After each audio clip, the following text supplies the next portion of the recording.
بسم الله الرحمن الرحيم. اللهم صل على سيدنا ومولانا محمد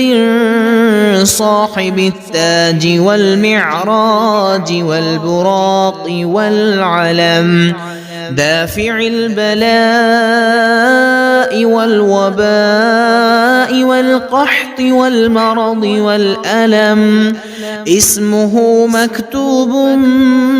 مرفوع مشفوع منقوش في اللوح والقلم، سيد العرب والعجم، جسمه مقدس معطر مطهر منور في البيت والحرم، شمس الضحى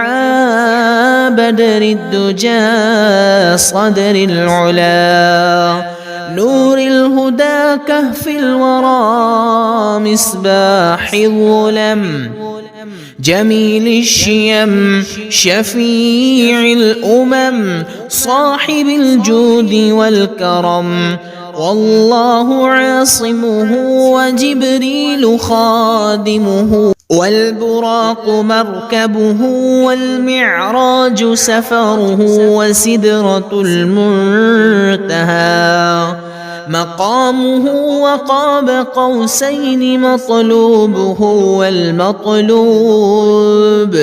مقصوده، والمقصود موجود، سيد المرسلين خاتم النبيين شفيع المذنبين، أنيس الغريبين رحمة للعالمين، راحة العاشقين مراد المشتاقين،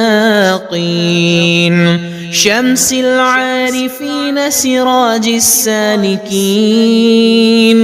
مصباح المقربين محب الفقراء والغرباء والمساكين، سيد الثقلين نبي الحرمين إمام القبلتين، وسيلتنا في الدارين صاحب قاب قوسين، محبوب رب المشرقين ورب المغربين، جد الحسن والحسين مولانا ومولى الثقلين أبي القاسم محمد بن عبد الله،